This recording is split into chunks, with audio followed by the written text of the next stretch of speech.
Hello बच्चों, how are you? कैसे हैं? बढ़िया एकदम।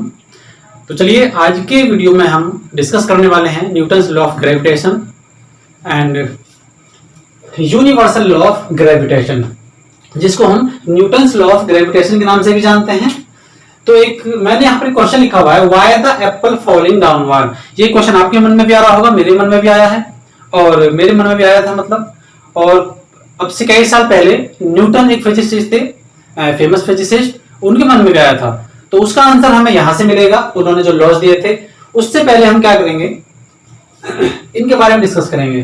तो सबसे पहले आप इसको देख लीजिए, why the Apple falling downward not upward direction. जो एप्पल है टुवर्ड्स द अर्थ ही क्यों आया है, ऊपर क्यों नहीं गया? तो इसका आंसर हमें कहां से मिलेगा? यहां से, इस वाले लॉ से। उसको डिस्कस करने से पहले यहाँ एक वर्ड आया है ग्रेविटेशन, तो मैं उसको आपको बता देता हूँ कि what is gravitation. Gravitation is the weakest force in nature. मतलब ग्रेविटेशन क्या है? एक वीकेस्ट फोर्स है in nature which always exerts N attraction, जो कि हमेशा एक एक्सर्ट करता है attraction, not a repulsion.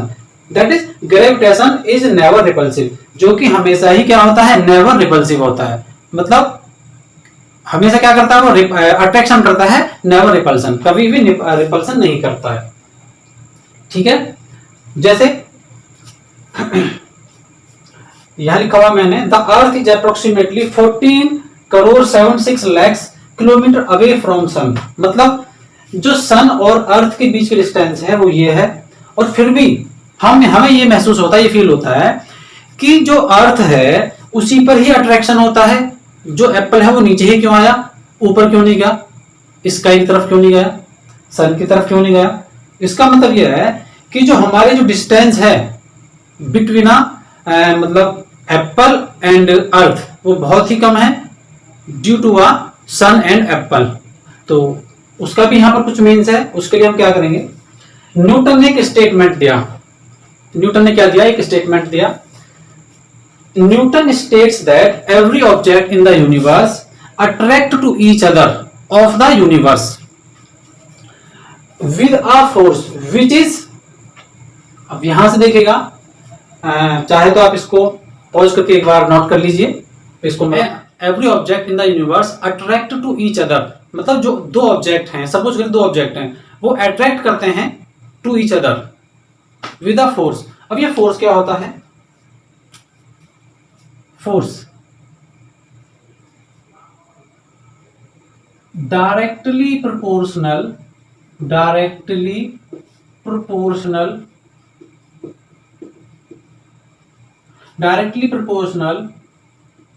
To the product of their masses. ठीक है, बी क्या होगा? यहां से देखिए, inversely proportional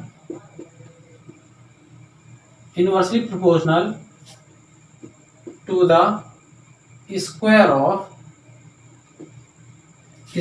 of distance between them. ठीक है, सी along to the line joining of the centers of the object। देखिएगा, इस चीज को समझिए आप। वो कह रहा है कि जो फोर्स है directly proportional to the product of their masses, मतलब जो फोर्स, जो दो ऑब्जेक्ट होंगे उनके प्रोडक्ट का डायरेक्टली प्रोपोर्शनल होगा फोर्स। सेकंड क्या होगा? Inversely proportional to the square of distance between them. क्या होगा? इनवर्सली प्रोपोर्शनल होगा to the square of distance between them, जो उनके बीच में कुछ डिस्टेंस होगी उनका इनवर्सली प्रोपोर्शनल होगा स्क्वायर का। सी क्या है? Along to the line joining of the centre of the object, मतलब जो दो ऑब्जेक्ट होंगे उनके अलोंग द लाइन जॉइनिंग होगा। तो इसको चाहे तो नोट कर लीजिए, पॉज करके रफ करता हूं मैं इसको। Let objects A and B object है हमारे पास, एक तो ऑब्जेक्ट ये है, एक ऑब्जेक्ट ये हो गया, ये है ऑब्जेक्ट ए, ये है ऑब्जेक्ट बी, ये ऑब्जेक्ट ए है, ये ऑब्जेक्ट बी है। इनके बीच का जो डिस्टेंस है वो r मीटर है, ठीक है। और इनका जो मासेस है क्या है, m1 किलोग्राम, इसका कितना है m2 किलोग्राम। तो इनका जो फोर्स होगा अट्रैक्शन फोर्स होगा, क्योंकि न्यूटन ने क्या बताया था कि जो फोर्स होगा वो दोनों का मतलब अट्रैक्शन फोर्स होगा, दोनों की तरफ अट्रैक्शन फोर्स होगा F, ठीक है, अट्रैक्ट टू ईच अदर। तो यहां से देखेगा पहला लॉ क्या कहता है, first force is directly proportional to the product of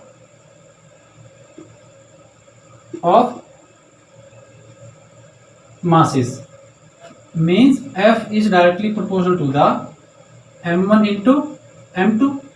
second क्या कहा था, force is inversely proportional to the square of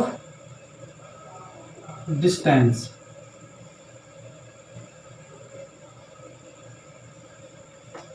ठीक है, डिस्टेंस स्क्वायर मतलब F is inversely proportional to the 1/r²। एक बार और सुन लीजिए, let us consider two objects A and B having a masses m1 kilogram and m2 kilogram which is placed a some distance r meter to each other and attracts to a force F। The force will be, force क्या होगा, product of masses, F is proportional to m1 m2, F is inversely proportional to the 1/distance square, जो कि statement में लिखा हुआ है, ठीक है। तो अब हम क्या करेंगे, यहां से देखेगा, नाउ कंबाइनिंग बोथ,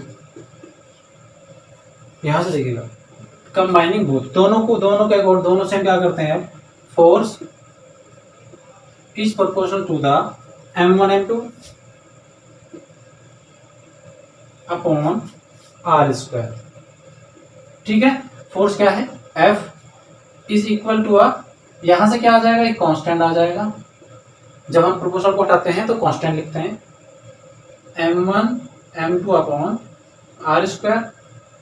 और हम क्या कर सकते हैं, जब हम कांस्टेंट को हटाएंगे यहाँ पर और करके, तो क्या आ जाएगा, एक कांस्टेंट आ जाएगा g, m1 m2 upon r²। तो ये फॉर्मूला ड्राइव हो गया है इसके लिए। ये क्या है, यहां से g is equal to gravitational constant,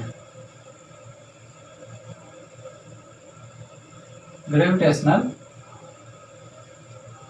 constant, ठीक है। तो यहां से फोर्स निकल के आया, जो इन दोनों के बीच का जो फोर्स होगा F is equal to g m1 m2 upon r²। तो यहां से हम जब दो फोर्सेस, दो ऑब्जेक्ट होंगे, उनके बीच में जो फोर्स होगा अट्रैक्शन का, हम उसको यहां से फाउंड कर सकते हैं कि फोर्स क्या होगा इनके बीच में। इसका यूनिट क्या होगा, यूनिट न्यूटन, ठीक है। अब यहां से ये क्या है, ग्रेविटेशनल कांस्टेंट। तो ग्रेविटेशनल कांस्टेंट क्या होता है, इसको पॉज करके आप नोट कर सकते हैं, इस पर ऑफ करता हूं मैं।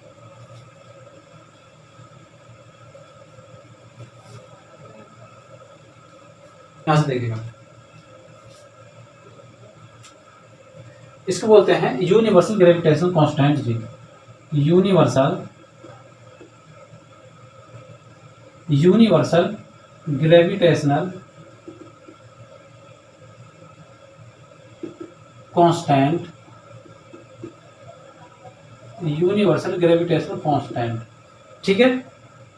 अब इस वाली क्वेश्चन से देखेगा, F is equal to g m1 m2 upon r²। तो यहां से g इज इक्वल टू क्या हो जाएगा, g is equal to F into r² upon m1 m2।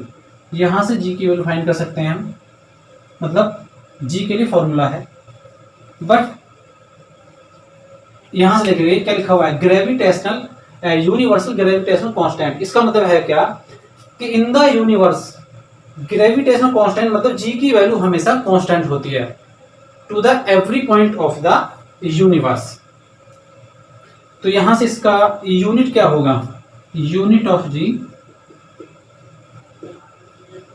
Equal to unit of F into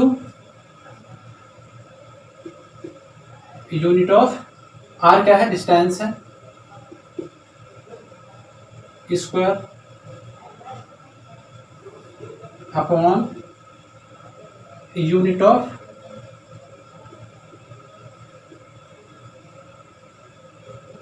ये क्या है, मास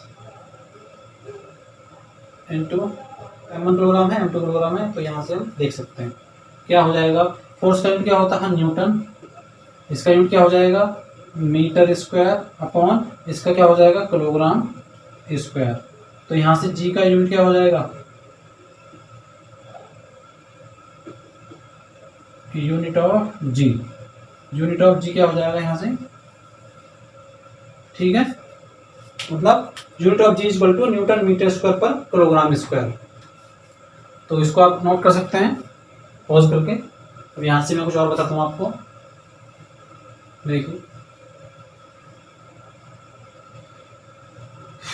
इसकी जो वैल्यू होती है जी की value of G is equal to 6.67 into 10⁻⁻11 newton metre square पर किलोग्राम स्क्वायर। ये यूनिवर्सल वैल्यू होती है, नेवर चेंजिंग, एक कांस्टेंट है, इसकी वैल्यू हमेशा ये होगी, ठीक है। अब यदि मैं आपसे ये कहूं कि यहां पर है r is equal to 1 metre, m1 equal to m2 equal to 1 kilogram, ठीक है। देन फॉर्मूले में लिख देते हैं हम g is equal to F into 1 square upon 1 into 1।